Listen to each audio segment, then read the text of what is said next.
டிவிக்கு 60 எம்பி சீட்டை பிடிக்கின்றாரு. எப்படி எங்க நான் 40 தானே சார், 39+1 தானேங்க. விஜய் சார் தான் பிரதமர் என்பதை இவர் தீர்மானித்து விட்டார், கணக்கு பண்ணிட்டார். கூட்டணி சிதைக்கிறதுக்காக நான் சொல்ல, அவருடைய விஷன் டிவிக்கே தனித்து போட்டியிடும், 40க்கு 40 தமிழ்நாட்டில் அடிக்கும். 2031 என்ன நடக்கும், இன்னைக்குள்ள கட்சிகளோட நிலை என்ன என்பதையும் கணித்து விட்டார். அதையெல்லாம் சொன்னா நீங்க மிரண்டுருக்கு. ஏங்க நீங்களே ஜோதிடர்ன்றீங்க, உங்களுக்கு போட்ட பதவி காலியாகிடுச்சு. அப்போ உங்க ஜாதகத்தை நீங்க பாத்தீங்கன்னா இல்லையான்னு வெற்றி அப்படின்னாரு. சேனல் வெற்றி பெறுமாங்க. சேனல் பேரு வெற்றி. 2029 தமிழ்ல நம்பர் 1 நியூஸ் சேனல் இதுதான் என்று அவர் கணித்து விட்டார். இந்த சேனலுக்கு பார்த்தீங்கன்னா ஆரம்பத்திலேருந்தே பயங்கர தொந்தரவுகள். இந்த சொல்லுவாங்கல்ல, காசு வாங்கிட்டு பேசுவாங்க வாடகை வாய்கள், சவுக்கு சங்கர், தமிழா பாண்டியன், தாமோதரன் பிரகாஷ், இவங்களெல்லாம் எனக்கு 2012லேருந்தே தெரியும். ஒருத்தன் வளர்றானா அவனை அமுக்கணும், அவனை அழிக்கணும், அதுல ஒரு சந்தோஷம். நம்ம அந்த படத்தில் எஸ்ஜே சூர்யா சுடுகாட்டில் உட்காந்து சந்தோஷப்படுவார்ல, அந்த மாதிரி ஒரு கேரக்டர். நீ சவுக்கு ரேஞ்சுக்கு இறங்கலையோ, நான் சாஃப்ட்வேர் ரேஞ்சுக்கு இறங்கணும். இதெல்லாம் பார்க்கும்போது எதிர்கட்சியோட சதி இருக்கு. ஏன்னா நம்ம வந்து பார்ட்டி ஃபண்டு இதெல்லாம் பற்றி எங்கே வச்சு அவங்களை கிழிச்சிருக்கோம், இன்னும் நிறைய கிழிக்க போகிறோம். அவங்களே நிறுத்திட்டு அடுத்த வேலையை கான்சென்ட்ரேட் பண்ணாங்கன்னா அவங்களுக்கு தொழில் ஓடும். இல்லைன்னா அவங்களுடைய ஒவ்வொரு வேலையும் நம்ம சேனல் மூலமாக முறியடிக்கப்படும்.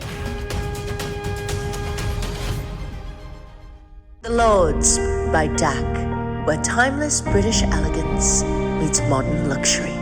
Feel the luxury villa experience. வெற்றி நேயர்களுக்கு வணக்கம். இது வெற்றிக்களம். நான் உங்களுக்கு ராஜீவ் காந்தி. இன்னைக்கு நம்மளோட இணைந்திருப்பவர் நம்மளுடைய சேனலோட நிர்வாக இயக்குனரும் முதன்மை கப்பல் பொறியாளருமான திரு சிங்கார வடிவேலன் சார் அவர்கள். வணக்கம்.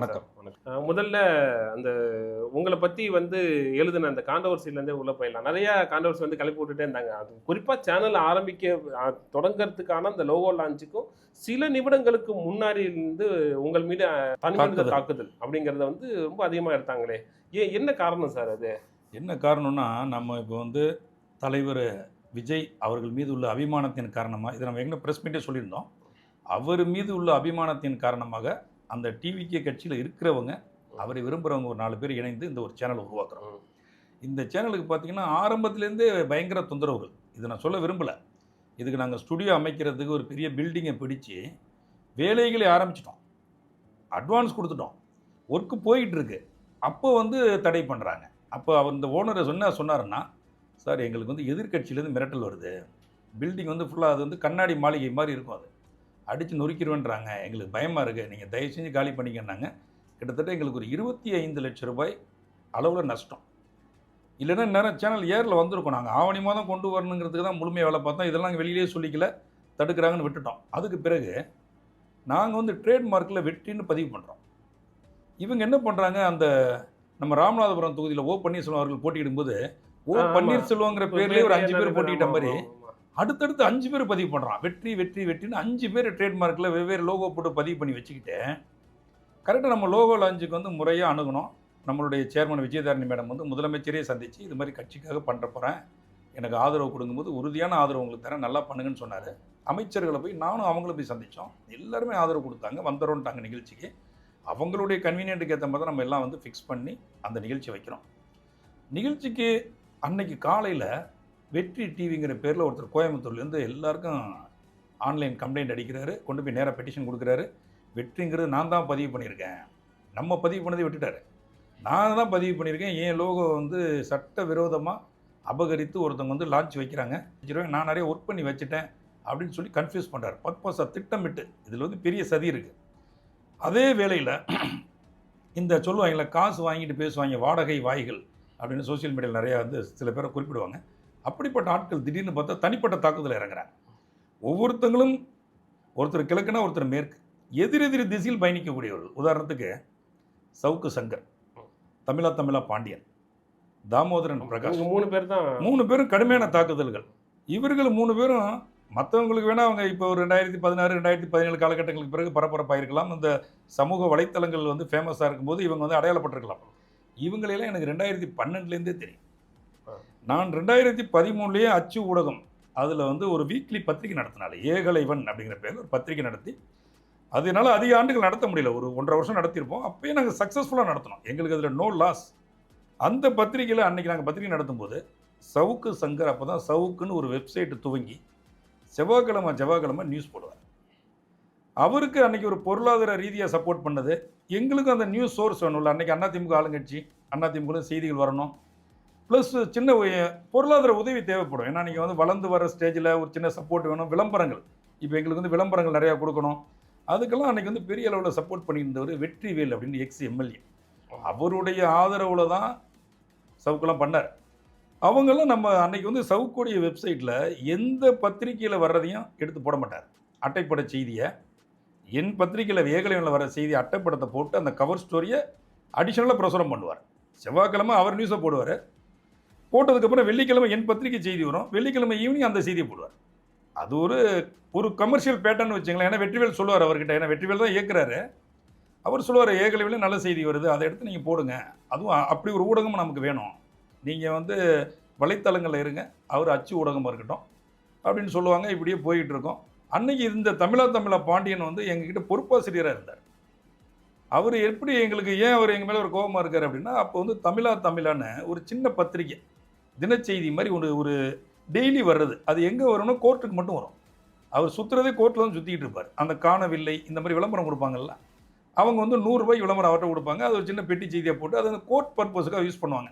அது கோர்ட் பத்திரிகைன்னு வச்சிங்க. சென்னை ஹைகோர்ட்டில் மட்டும்தான் அது வந்து காட்டப்படும். அவ்வளோதான். அது ஒரு 2000 புக் அடிச்சுட்டு ஒரு சின்ன ஒரு பிளாக் அண்ட் ஒயிட் வச்சு அடிச்சுட்டு இருப்பார், மிஷின் வச்சு, ராயப்பேட்டையில். நாங்கள் பத்திரிக்கை ஆரம்பித்த புதுசில் எங்கள்கிட்ட வந்து, நான் உங்களுக்கு பிரிண்ட் பண்ணி தரேன், பேக்கேஜாக நான் உங்களுக்கு பண்ணி கொண்டாந்து உங்கள் ஆஃபீஸில் புக்கை கொடுத்துட்றேன் அப்படின்னு சொல்லி எங்கள்கிட்ட ஒரு பேக்கேஜ் பேசி அமௌண்ட் வாங்கிட்டு போனார். நாங்கள் நல்ல குவாலிட்டியில் பண்ண சொன்னோம். ஒரு 3 வாரம் பண்ணி கொடுத்தாரு. குவாலிட்டி சரியில்லை. அப்புறம் நான் சொல்லிட்டேன், இல்லை வேணாம், இதை நாங்களே பார்த்துக்குறோன்னு சொல்லி நக்கீரனில் அன்றைக்கி சுந்தர்னு ஒருத்தர் இருந்தார். அவர் தான் அதோடைய பிரிண்டிங் ஃபுல்லாக அவர் தான் பார்த்துட்டு இருந்தார். இன்றைக்கி தெரியும், நான் சொல்கிற கதைகள் பழைய ஊடகதாரர்கள் அவ்வளோ பேருக்கு நான் சொல்கிற பேரெல்லாம் தெரியும். அவங்க என்கொயரி பண்ணிக்கலாம், யாரும் எங்கேயும் போயிடல, எல்லாம் இங்கே தான் இருக்காங்க. அப்புறம் போய் சுந்தர் ஆளுங்கணுன்னா நாங்கள் நக்கீரன்லேயே பிரிண்ட் பண்ணி தரோம். நாங்கள் புக்கு நக்கீரன் பேட்டர்ன்லேயே இருக்கும், நக்கீரன் மாதிரி இருக்கும். அப்போ நம்ம என்ன பண்ணோம், இன்னொரு அட்வான்ஸாக இது பண்ணி எல்லாம் என்ன சொல்லுவாங்கன்னா, அன்றைக்கி சோர்ஸும்பாங்க. ஒரு நியூஸ் கலெக்ட் பண்ணுறது ஒவ்வொரு இடத்தையும் முக்கிய ஆட்களை வச்சுருப்பாங்க. அப்போ நம்மள்டையும் பத்திரிகையில் சொன்னாங்க, இப்போ அந்த பீட்டு போடுற மாதிரி நிறைய பேர் அப்பாயின்ட் பண்ணுவாங்க. அப்போ நான் சொன்னேன், நீ ஏன் தனித்தனியாக போய் சோர்ஸ் எடுக்கிற? எல்லாருக்கிட்டையும் ஒருத்தன் சோர்ஸ் எடுப்பான்ல, அவனை பிடி. அவன் 2 நியூஸ் அவன் பத்திரிக்கை கொடுப்பான், 2 நியூஸை நமக்கு தருவான்னு சொல்லி நாங்கள் அணுகின ஆள் தான் தாமோதரன் பிரகாஷ். அவர் சில செய்தி எங்களுக்கு கொடுப்பாரு, சில செய்தி நக்கீரனுக்கு கொடுப்பாரு. அப்படி போயிட்டு இருந்து நக்கீரனில் ஒர்க் பண்ணிட்டு இருந்தார். இதெல்லாம் நான் அன்றைக்கி சொல்லக்கூடாது, இது தர்மம் இல்லை. இருந்தாலும் நான் ஏன் சொல்கிறேன், நீ என்னை விமர்சினா அப்புறம் நானும் உன்னை விமர்சிப்பேன். நீ வந்து அண்டவாளத்தை பேசினா உன்னுடைய தண்டவாளத்தை நான் எடுத்து வெளியே விடுவேன். அவ்வளோதான். நீ ஜென்டிலாக போனீங்கன்னா நானும் ஜென்டிலாக போவேன், நீ இறங்குனீங்கன்னா நானும் இறங்குவேன். நீ சவுக்கு ரேஞ்சுக்கு இறங்குனீங்கன்னா நான் சாஃப்ட்வேர் ரேஞ்சுக்கு இறங்குவேன். எனக்கும் எல்லாம் தெரியும். நீ ரிப்போர்ட்டராக இருக்கும்போது நான் ஓனராக இருந்தவன், உன்னை விட 10 அடி கூட பாய்வேன். அதனால் நான் ஊடகத்துக்கு புதுசாக இல்லை. இந்த டிவியை நடத்துகிறேன்னா இந்த டிவியை எப்படி நடத்தணும், என்ன மாதிரி பண்ணணும், அதுக்கு எப்படி விளம்பரத்தை வருவான், எல்லாம் எங்களுக்கு தெரியும். நான் கப்பலில் பொறியாளராக இருந்தேன். இதுக்கு நான் கூடுதல் கவனம் செலுத்த வேண்டியிருந்தது. என்னுடைய அட்டென்ஷன் டைவர்ட் ஆகுது, எடுத்து பண்ணுறதுக்கு ஆள் இல்லை. என்னுடைய வருமானத்தை இழக்க நான் தயாரில்லை. கப்பல் வருமானத்தை கப்பலில் இருந்துக்கிட்டு அது பண்ணுறதும் கஷ்டமாக இருந்தது. அதனால் ஏன்னா நம்ம ஊரில் இல்லாதப்போ அவங்க வேறு ஏதாவது செய்தியை போட்டுறாங்க, அது பார்த்தா டிஃபர்மேஷன் கேஸ் ஆகி போயிடுது. அப்போது நம்மளால் இது நமக்கு தேவையில்லாத வேலைன்னு சொல்லி என்னுடைய எதிர்கால நலனை கருத்தில் கொண்டும் என்னுடைய குடும்பத்தின் நிலையை கருத்தில் கொண்டும் நான் அந்த பத்திரிக்கை வேணான்னு ஒதுக்கினேன். அவ்வளோதான். அதுக்கு எனக்கு தொழில் தெரியாமல் இதாகவே கிடையாது. இன்றைக்கி வாய்ப்பு வரும் பொழுது அந்த துறையில் சாதிக்கணும் அப்படின்னு ஒரு எண்ணம் வரும் பொழுது குடும்பம்லாம் நீங்கள் ஃபேமிலி நல்லா செட்டில் பண்ணி விட்டுட்டு நம்ம ஒரு பொது சேவையில் ஒரு ஊடகத்தில் இறங்கலான்னு தான் நம்ம இறங்கியிருக்கிறோம். அதை சக்ஸஸ்ஃபுல்லாக கொண்டு போவோம், அதெல்லாம் மாற்று கருத்தே கிடையாது. இதுதான் அவங்களுக்கு நமக்குமான உறவு. அப்போ ஒவ்வொருத்தரையும் ஒவ்வொரு காலகட்டத்தில் நம்ம துண்டிக்கிறோம். இப்போ சவுக்கெல்லாம் ஏன் துண்டிக்கிறோம்னா, சவுக்கு வந்து அன்றைக்கி வெற்றிகளுடைய சப்போர்ட்டில் தான் பண்ணிக்கிட்டு இருக்காரு. அந்த நேரத்தில் சவுக்கு வந்து இன்றைக்கி என்ன பண்ணாலும் எல்லாம் சொல்கிறாங்க, நான் பார்க்கல, காசு வாங்கிக்கிட்டு திட்டுவார், எடப்பாடியோட காசு வாங்குவார், அப்புறம் ஒரு இடத்துல எடப்பாடி திட்டுவார். அது மாதிரி பாம்பு மாதிரி பாலை குடிச்சிட்டு திரும்ப அவங்களே கொத்துருது. சன் டிவியில் நியூஸ் வாசிக்கிற ஒருத்தவங்க, நான் வந்து பொதுநலன் கருதி அவங்கள வந்து பேரை வெளியிடக்கூடாதுன்னு நினைக்கிறேன். ஏன்னா யார் பேரையும் சொல்ல வேணாம்னு நினைக்கிறேன். ஏன்னா இது வந்து பெண்கள் சம்மந்தப்பட்டது. சன் டிவியில் ஒரு செய்தி வாசிப்பாளர், நல்லா ரொம்ப பிரபலமானவங்க. இன்னொரு செய்தி வாசிப்பாளர், அவங்களும் சன் டிவியில் இருக்காங்க. 2 பேரும் ஃப்ரெண்ட்ஸ் ஆகிடுறாங்க. ஒருத்தவங்களுடைய தம்பியை ஒருத்தவங்க கல்யாணம் பண்ணிக்கிறாங்க. ஒரே வீட்டில் அவங்களால இருக்க முடியல, பிரச்சனை ஆகிடுது. அவங்க விலகி வந்துடுறாங்க. விலகி வந்தோடனே என்ன பண்ணுறாங்க, இவர் அணுகிறாங்க. அவங்கள அசிங்கப்படுத்தணும்னு ஒரு சிறு தொகை பேசப்படுது. இவர் 2 பேர் 7 காதல். இதெல்லாம் அந்த காலகட்டத்தில் ஊடகத்தில் வாசிக்கிறவங்களுக்கு தெரியும். இன்றைக்குள்ள ஜென்சி இளைஞர்களுக்கோ இன்றைக்கி ஊடகத்துக்கு புதுசாக வந்தவங்களுக்கு தெரியாது. இதெல்லாம் நடந்த கதை. 2013 வாக்கில் எழுதுகிறார். 2 பேர் 7 காதல்னு எழுதி அந்த சன் டிவி செய்தி வாசிப்பாளரை அசிங்கப்படுத்துகிறார். அப்போ நான் வெற்றிவேல்கிட்ட சொல்கிறேன், அண்ணா இதெல்லாம் தேவையில்லாத வேலை. நீங்கள் வந்து நம்மளுடைய அரசியல் கருத்துக்களை கொண்டு போகணும், உங்களுக்கு ஒரு பக்கபலமாக இருக்குன்னு சொல்லி தான் நீங்கள் வந்து எல்லாம் பண்ணுறீங்க. இவர் தவறாக போகிறாரு, இவருக்கு வந்து தவறான ரூட்டாக தெரியுது. அந்த நேரத்தில் இன்னொரு வேலை என்ன பண்ணாருன்னா, திருநெல்வேலியில் சரவண பெருமாள்னு சொல்லிட்டு ஒரு முக்கியமான ஆள். அவர் பிள்ளைமார் சமூகத்தை சேர்ந்தவர். அந்த சமூகத்தில் ஒரு பெரிய தலைவராக கொண்டாடப்படுறவர். அவருக்கு ராஜ்யசபா எம்பி சீட்டு கொடுக்குறாங்க அம்மா. ஒரு 5 வேட்பாளர் அறிவிக்கும்போது அவரே அறிவிக்கிறாங்க. அங்கேருந்து ஒருத்தன் என்ன பண்ணுறான், இவருக்கு பணம் அனுப்புகிறான். அனுப்பி அவனை காலி பண்ணு. அதாவது இவர் வந்து ஒரு பெரிய விஷயத்தை ஆக்கப்பூர்வமாக பண்ணார், ஒருத்தனை உருவாக்கி விட்டார், ஒருத்தனை வளர்த்து விட்டார், ஒருத்தனை சப்போர்ட் பண்ணாருங்கிற கதையே இருக்காது. இவருடைய கெரியர் ஆரம்பத்துலேருந்து, நான் சொல்கிறது ஆரம்ப காலத்திலேயே ஒருத்தன் வளர்றானா அவனை அமுக்கணும், அவனை அழிக்கணும், அதில் ஒரு சந்தோஷம். அது அடுத்தவன் கஷ்டப்படுறதை பார்த்து நம்ம அந்த படத்தில் எஸ்ஜே சூர்யா சுடுகாட்டில் உட்காந்துட்டு சந்தோஷப்படுவார்ல, அந்த மாதிரி ஒரு கேரக்டர். சரவண பெருமாளுக்கு சீட்டு கொடுக்குற அந்த எதிர்த்தரப்பு என்ன பண்ணுறாங்க, ஒரு பெட்டிஷன் அனுப்புகிறாங்க. அன்றைய காலகட்டத்திலலாம் அம்மா இருக்கும்போது ஒருத்தர் மேலே ஒரு சின்ன குற்றச்சாட்டு வந்துட்டுனா போதும், உடனே தூக்கிடுவாங்க. ராஜ்யசபா எம்பி அறிவித்த உடனே அவரை பற்றி ஒரு போலி குற்றச்சாட்டுகளை பக்கமாக அப்லோட் பண்ணுறாரு. அதை பார்த்தோன்னே அடுத்த நாள் அவர் கேண்டிடேட் விட்டு தூக்கிடுறாரு. இது மாதிரி இதெல்லாம் வெற்றிவேல்கிட்ட சொல்கிறோம். இது மாதிரி பண்ணுறாரு. நான் வெற்றிவேல்லாம் சத்தம் போடுறாரு. அதில் என் மேலே ஒரு கோபமாயிடுறாரு. இனிமேல் உங்கள் பத்திரிகை செய்தி போட மாட்டேங்கிறாரு. அட ஏரியா நீ என்னையா போடுறது, எங்களை எப்படி கொண்டு போகணும்னு தெரியும்னு சொல்லிட்டு நாங்கள் ஒதுங்கிடுறோம். அதில் ஒரு வருத்தம் வந்துடுது. அதோட வெஞ்சன்ஸை நீ காட்டுறாரு. நான் யாரையும் கெடுக்கவில்லை, நான் யாரும் சாப்பிட்ற சோத்தில் மண்ணள்ளி போடல. இவங்களுக்கு ஒரு வெஞ்சன்ஸு, அதை இறைவன் பார்த்துக்கொள்வாங்கிற கடந்து போகிறோம். அதே நேரத்தில் இவங்க கண்டினியூ பண்ணாங்கன்னா நம்மளுமே இறங்கி அடிப்போம். நான்லாம் முடிவு பண்ணிட்டு தான் வந்து உட்காந்துருக்கேன். அவங்களே நிறுத்திட்டு அடுத்த வேலையை கான்சென்ட்ரேட் பண்ணாங்கன்னா அவங்களுக்கு தொழில் ஓடும். இல்லைன்னா அவங்களுடைய ஒவ்வொரு வேலையும் நம்ம சேனல் மூலமாக முறியடிக்கப்படும். இதை நான் உங்களுக்கு எச்சரிக்கையாக சொல்லிக்கிறேன். ரைட்டு, ஓகே, இதிலே பேசினா ரொம்ப டைமும். நீங்கள் அடுத்த விஷயத்துக்கு வாங்க. சார், முக்கியமாக உங்கள் மேலே வச்ச அந்த குற்றச்சாட்டு அப்படிங்கிறது வந்து ஏதோ சேனலுக்காக நீங்கள் போய் வசூல் பண்ணுறீங்க அப்படிங்கிற ரீதியெல்லாம் அவங்க வந்து பேசிட்டாங்க.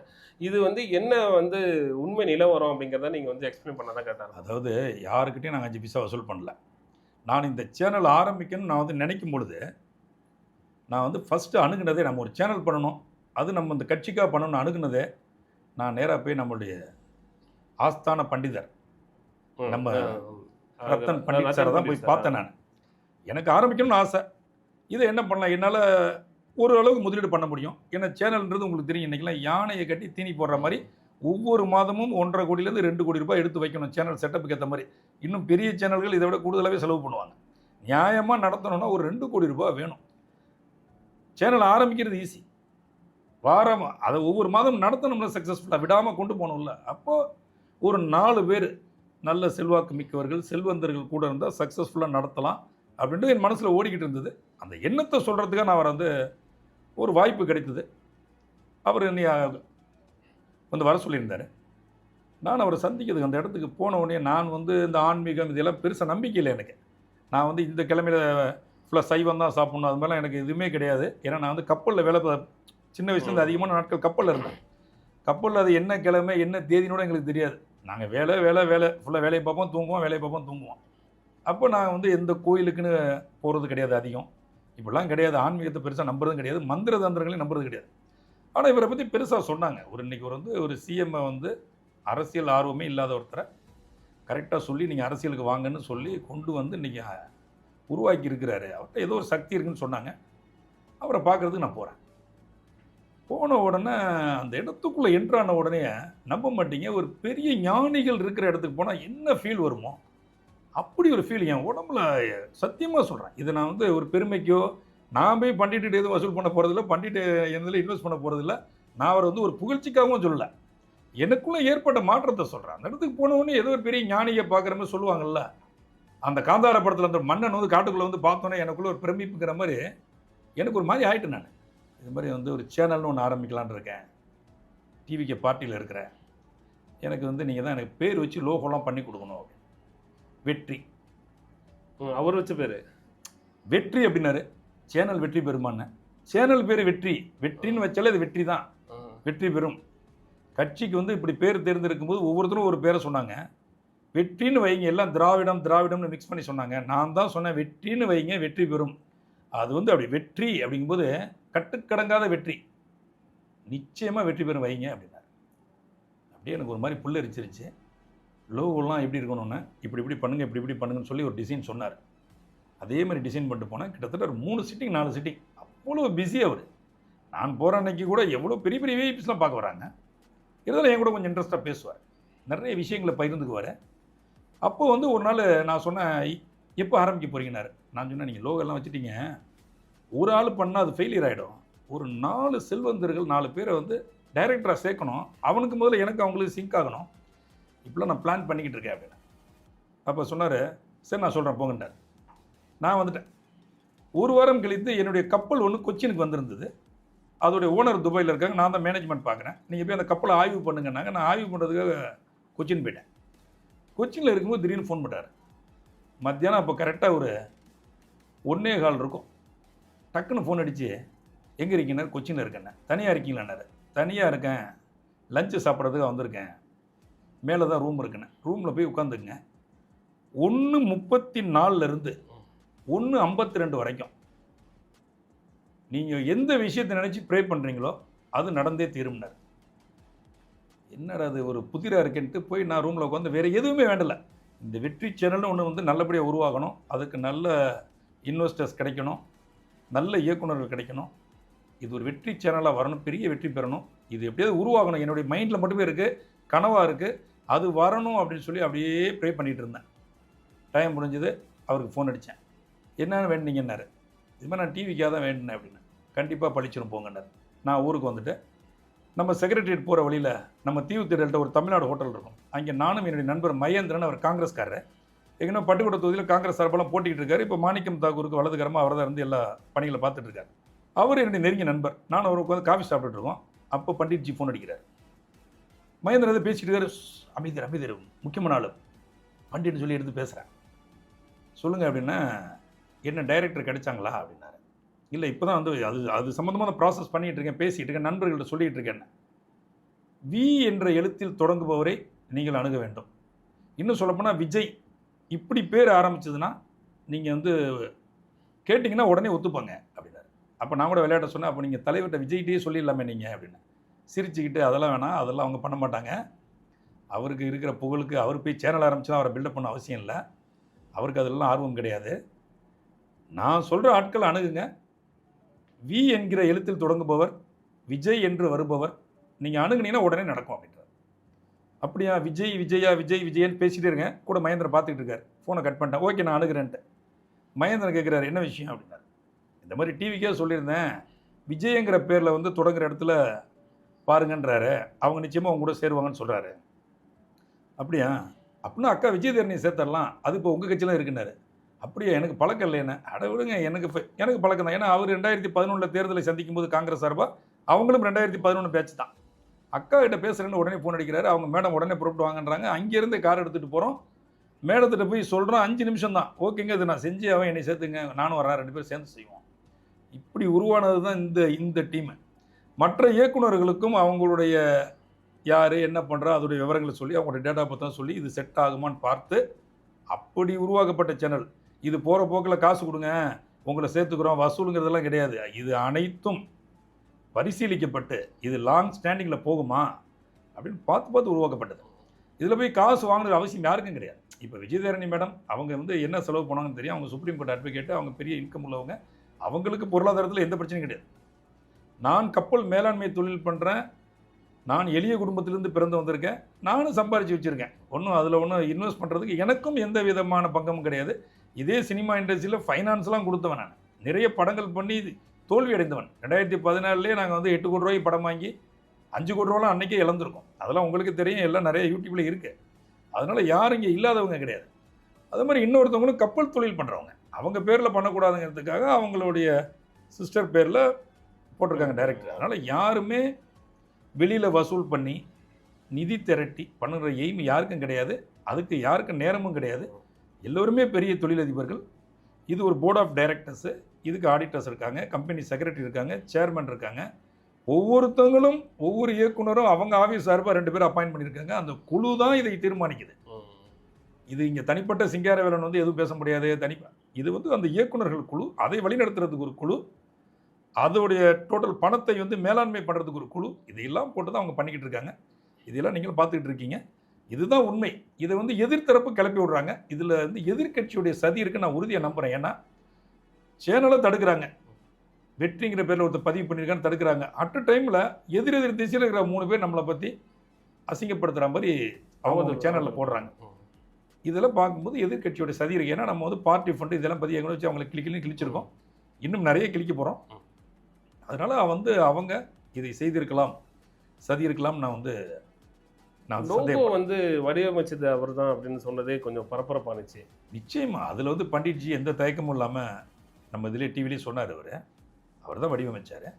ஒவ்வொன்றும் பார்த்து பார்த்து பண்ணார். என்ன பண்ணணும், என்ன கலரில் இருக்கணும், எப்படி இருக்கணும், எல்லாத்தையும் பார்த்து பார்த்து பண்ணி இது வந்து அவருடைய கணிப்பு என்னைக்கும் மிஸ் ஆனது கிடையாது. 2026 என்ன நடக்கும்னு அவர் கணிச்சாரோ அதே மாதிரி எங்கள்கிட்ட சொல்லியிருக்காரு. 2029 தமிழில் நம்பர் 1 நியூஸ் சேனல் இதுதான் என்று அவர் கணித்து விட்டார். அந்த கணிப்பின் அடிப்படையில் உருவாக்கப்பட்டது தான் லோகோ, அதன் அடிப்படையில் உருவாக்கப்பட்டது தான் அந்த பேர். அதனால் அது மிகப்பெரிய வெற்றியை பெறும். அடுத்தது விஜய் சார் பற்றி அவர் என்ன சார் சொன்னார்? சார், விஜய் சார் மேலே அவர் வச்சிருக்கிற அந்த ஒரு காதல், அவர் வச்சிருக்கிற மரியாதை, அவர் வச்சிருக்கிற அன்பு வேறு யாரும் வைக்க முடியாது. 24 மணி நேரமும் அவரை பற்றி தாங்க பேசுவார். நான் வந்து இப்போலாம் அடிக்கடி அவரை சந்திக்கிறேன், அடிக்கடி ஃபோனில் பேசுவேன். என்கிட்ட சொல்லும் போதில் அதுதான் சொல்லுவார். இப்போ கூட பார்த்தீங்கன்னா சமீபத்தில் ஒரு பத்திரிக்கையில் வார இதழில் அவரை பற்றி டேமேஜ் பண்ணுற மாதிரி போடுறாங்க. இதெல்லாம் ரொம்ப வருத்தப்படுவார். ஏன்னா நான் வந்து சிஎம் கிட்ட ரொம்ப க்ளோஸாக இருக்கிறேங்கிறதுனால அதை எப்படியாவது கெடுக்க வைக்கணுங்கிறதுக்காக எல்லாம் பண்ணுறாங்க. நான் சிஎம் பேரை போய் எங்கேயுமே மிஸ்யூஸ் பண்ணுறதில்ல. அவரெல்லாம் மிஸ்யூஸ் பண்ணதே கிடையாது. இப்போ நம்ம மட்டும் பேசுகிறாரில்ல, எதுவுமே சொல்ல மாட்டார். எந்த ஆப்ளிகேஷனும் அவர் யாருக்கும் பண்ணி தரது கிடையாது. ஆப்ளிகேஷன் வந்தாலும் ஐயோ தயவு செஞ்சு போயிடுங்க, நீங்கள் அரசு அதிகாரிகளையும் அமைச்சர்களையும் பாருங்கள், அவர் மேலே நான் வச்சிருக்க அன்பு, என் மேலே அவர் வச்சிருக்க மரியாதையும் வேறு. நான் அவரை அடுத்த இடத்திற்கு கொண்டு வரணும்னு பார்த்து நான் அந்த அனலைஸில் இருக்கேன். அதற்கு ஒரு களத்தை நான் உருவாக்கிக்கிட்டு இருக்கேன் அப்படின்னாரு. நான் கூட பேசுவேன், என்ன களம் இல்லை, அவர் தெளிவான பார்வையில் இருக்கார். 2029 மத்தியில் அமையப்போகிற ஆட்சியில் டிவிக்கு முக்கிய பங்கு வகிக்கும். விஜய் சார் தான் பிரதமர் என்பதை இவர் தீர்மானித்து விட்டார், கணக்கு பண்ணிட்டார், பேப்பரில் கால்குலேஷன் போட்டு வச்சிருக்கிறார். எனக்குலாம் ஆச்சரியமா இருக்கு. டிவிக்கு 60 MP சீட்டை பிடிக்கின்றார். எப்படி நான் 40 தானே சார், 39+1 தானேங்க. நீங்கள் தமிழ்நாடுங்கிற ஒரு சின்ன மாநிலத்துக்குள்ளே டிவிக்கே சுருக்குறீங்க. அது கிடையாது. தென்னிந்தியா முழுக்க டிவிக்கே வலுப்பெறும். இதை நம்ம இவர் ஜோதிடர் பண்டிட்ஜி வந்து ஏற்கனவே தெளிவாக குறிச்சிட்டார். இப்போ உதாரணத்துக்கு ஒரு சின்ன கால்குலேஷன் சொல்கிறேன். நீங்கள் சினிமாவிலலாம் இருந்ததால் நீங்கள் கேளுங்க. லியோ படம் தமிழ்நாட்டில் 80 to 90 கோடி ரூபாய் கலெக்ட் பண்ணுது. கேரளாவில் டிக்கெட் ரேட்டு 100 ரூபா தான். 23 கோடி ரூபாய் ஷேர் லியோ. அப்போ என்ன அர்த்தம்னா தமிழகத்தில் உள்ள ஆடியன்ஸில் 50% கேரளாவில். கேரளா சின்ன மாநிலம், அங்கே 50% ஆடியன்ஸு இருக்கான் இவருக்கு, தமிழ்நாட்டில் உள்ள அளவுக்கு. அப்போ ஒரு பெரிய ஆடியன்ஸ் அவருக்கு இருக்கான். அதனால் டிவிக்கு பார்ட்டி இப்போவே அந்த அங்கேயும் ஆரம்பிச்சிட்டு இருக்கானுங்க கேரளாவில். இன்னும் அது வந்து முழுமை பெறலை. இவங்களே ஒரு மாநில அமைப்பாளர்லாம் போட்டு ப்ராப்பராக பண்ணுவாங்க. இப்போ இந்த தேவன்கிற நடிகரை சேர்த்து அவர் தான் தலைவராக போகிறதா. ஆமாம், இப்போ வந்து பிளான் பண்ணுறாங்க. 2028 ஜனவரிக்கு பிறகு அது மிகப்பெரிய விஸ்வரூபம் எடுக்கும். கேரளாவில் டிவிக்கு மிகப்பெரிய கட்சியாக வரும். கர்நாடகாவில் பண்ண போகிறாங்க, ஆந்திராவில் பண்ண போகிறாங்க, தெலுங்கானாவில் பண்ண போகிறாங்க. இந்த எல்லா இடத்துலையுமே டிவிக்கு போட்டியிடும். டிவிக்கு உறுதியாக 60 இடங்களை வெல்லும்னு பண்டிட்ஜி கணிக்கிறார். இப்போ நீங்கள் வந்து இப்போ இருக்கிற கூட்டணி இருக்காங்க, காங்கிரஸ் இருக்காங்க, இப்போ கம்யூனிஸ்ட் இருக்காங்க. காங்கிரஸ் ஏற்கனவே திமுகவில் 10 சீட்டு வாங்கி நின்னாங்க. 2 கம்யூனிஸ்ட்டு, முஸ்லீம் லீக், விடுதலை சிறுத்தை ஆளுக்கு 2 வாங்கினாங்க. இவங்களே 18 ஆயிடுச்சு. இவங்க திமுகவிலேயே அதிகமான சீட்டை கேட்டு இவ்வளோ சீட்டை வாங்கி நின்று ஜெயிச்சிருக்காங்க. இங்கே அவங்க அப்பர் ஹேண்ட் எடுப்பாங்க. என்ன பண்ணுவாங்க, நம்ம தயவில் தான் ஆட்சி நடக்குது, நம்ம கேட்குறத கொடுக்கணும்னு 20 MP சீட்டு கேட்பாங்க காங்கிரஸ். 15ஆவது வேணும்னு அடமெண்டா நிற்பாங்க. ஏற்கனவே 2 உள்ளவங்க நாங்கள் ஏற்கனவே 2 வாங்கியிருக்கோம், திமுக அவ்வளோ பெரிய கட்சியில், நீங்கள் இப்போ தான் வளர்ந்து வரீங்க, ஆரம்பிச்சு 2 வருஷம் தான் ஆகுது, ஆனால் ஆட்சியை பிடிச்சிட்டிங்க, இருந்தாலும் எங்களுக்கு 3 சீட்டு ஒன்று விடாப்படியே நிற்பாங்க. 4 பேருக்கு 3 கொடுத்தீங்கன்னா 12 சீட் ஆச்சு. காங்கிரஸுக்கு 15 கொடுத்தீங்கன்னா 27 சீட் ஆச்சு. மீதி எத்தனை இடத்துல டிவிக்கு நிற்கிறது? அப்போது பண்டிட்ஜியுடைய விஷன் என்ன அப்படின்னா, அவர் வந்து போய் யார்ட்டையும் அட்வைஸ் பண்ணல, கூட்டணியை சிதைக்கிறதுக்காக நான் சொல்லல. அவருடைய விஷன், அவர் என்ன எதிர்பார்க்குறாரு, அவருடைய மைண்டில் என்ன வருது, நாளைக்கு நடக்க போகிறத சொல்கிறார். டிவிக்கே தனித்து போட்டிக்கிடும். 40க்கு 40 தமிழ்நாட்டில் அடிக்கும். கேரளா, கர்நாடகா, தெலுங்கானா, ஆந்திராவிலையும் MP சீட் கிடைக்கும் டிவிக்கு. 60 சீட்டை டிவிக்கு பிடிக்கும். தெலுங்கானாவில் இந்த முறை கவிதா உறுதியாக ஆட்சிக்கு வருவாங்கன்னு அவர் ஏற்கனவே குறிச்சிட்டாரு. அவங்க 10 MP சீட்டை பிடிப்பாங்கன்னு சொல்லிட்டாரு. ஆந்திராவில் ஜெகன்மோகன் ரெட்டி உறுதியாக ஒரு 10 சீட்டை பிடிப்பார். உத்தரப்பிரதேசில் அகிலேஷ் யாதவ் 50 சீட்டை பிடிப்பார். இதை கூட்டினா 130 சீட்டு. இவங்களுடைய தலைவராக நம்மளுடைய தளபதி விஜய் அவர்கள் இருப்பார். இந்த அணியில் காங்கிரஸ் ஆதரவு கொடுத்து கூட்டணி மந்திரி சபையில் இருப்பாங்க. விஜய் அவர்கள் பிரதமர் ஆவார். இது நடக்கும். இதை பண்டிட் கணித்து விட்டார். இதுதான் நடக்க போகுது உறுதியாக. தமிழ்நாடு முழுக்கவே இந்த ஜென்சியோட புரட்சினால தான் இப்போ வந்து விஜய் அவர்கள் வந்து முதல்வராக இருக்காங்க. அதே மாதிரி இப்போ இந்தியா முழுக்கவே ஒரு புரட்சி வந்து வந்துகிட்டே இருக்கு. நீங்கள் சொல்றது நடந்தாலும் நடக்கலாம். உறுதியாக நடக்கும். ஏன்னா ரெவல்யூஷன் வந்து எப்பயுமே நடக்கும். உங்களுக்கு அறிஞர் அண்ணா வந்து அன்னைக்கு ஆட்சியை பிடிக்கும்போது திமுக சார்பாக கூட அன்னைக்கு வந்து அந்த மொழி போர் போராட்டம் தான் பெரிய அளவில் கை கொடுத்தது. மாணவர்கள் இளைஞர்கள் அன்னைக்கு திரண்டாங்க. இன்னைக்கு மாதிரி சமூக வலைத்தளங்கள் இல்லாட்டி கூட அன்றைக்கி அவங்க பேசி தலைவர்கள் வந்து எல்லாரையும் திரட்டி அன்றைக்கி ஆட்சியை பிடிச்சாங்க. அந்த மாதிரி ஒரு ரெவல்யூஷன் நிச்சயமாக நடக்கும் இந்தியாவில். அவங்க எல்லா மாணவர்களும் சரி இளைஞர்களும் சரி தலைவர் விஜய் அவர்கள் ஏற்றுக்கொள்வார். அவர் இந்திய பிரதமராக 2029 பதவி ஏற்பார். அதை நீங்கள் பார்க்க தான் போகிறீங்க. இன்னும் பண்டிட்ஜி ஒருபடி மேலே போய் 2031 வரைக்கும் கணிச்சிட்டாரு. 2031 என்ன நடக்கும், இன்னைக்குள்ள கட்சிகளோட நிலை என்ன என்பதையும் கணித்து விட்டார். அதையெல்லாம் சொன்னால் நீங்கள் மிரண்டுருவீங்க. இது நடக்கும். ஏன் நான் நம்புறேன்னா எனக்கு நடந்திருக்கு. நான் விட்னஸ். உங்கள் முன்னாடி நான் உட்காந்துருக்கேன். பண்டிட்ட புகழுங்கிறதுக்கு நான் புகழலை. புகழ்ந்தவனுக்கு, அவரை பக்காவை ஏற்றுக்கொண்டவனுக்கு, மானசீகமாக ஏற்றுக்கொண்டவனுக்கு என்ன நடக்குதுன்னே பார்க்குறேன். நானே சாட்சி. இப்போ ஒரு பத்திரிகையில் எழுதுறாங்க, அது ஆள் இல்லாமல் அந்த பத்திரிகையில் கேட்குறாரு யார் என்னை பற்றி எழுத சொன்னதுன்னு. அவனுக்கு என்ன சொல்கிறானுங்க, ஒரு 2 எழுத்து பிரமுகர் ஏற்கனவே இங்கே வேலை செஞ்சு வெளியே போனார், அவர் தான் இந்த நியூஸை போட சொன்னார் சொல்கிறாங்க. அதுவும் அவர் காதுக்கு போகுது. சொல்லி வருத்தப்படுறாரு. நான் அவருக்கெல்லாம் எந்த துரோகமும் பண்ணது இல்லைங்க, அவரை நான் பார்த்தது கூட இல்லைங்க, அவர் ஏன் என்னை பற்றி எழுத சொல்கிறாருன்னு தெரியல. இப்படி தான் நான் வந்து ஒரு நேரத்தில் அம்மாவுக்கு வந்து ஜோதிடம் சொல்லிகிட்டு இருப்பேன். என்கிட்ட ரொம்ப ஆர்வமாக கேட்பாங்க. அப்போ கூட இருந்த ஒரு கும்பல் வந்து நான் அம்மாவுக்கு நெருக்கமாகறேன்னுக்கிறத விரும்பாமல் என்னை வந்து கழட்டி வரதுக்கு பிளான் பண்ணாங்க. என்னை அசிங்கப்படுத்துவாங்க. இது மாதிரிலாம் பத்திரிகையில் எழுத வைப்பாங்க. அம்மாட்ட கெட்ட பேரை உண்டு பண்ண ரொம்ப ட்ரை பண்ணி என்னை அவமானப்படுத்தி அனுப்பி விட்டாங்க. அதில் ராவணன் முக்கிய பங்கு வகித்தார். நான் வந்து வணங்குறது முருகன்.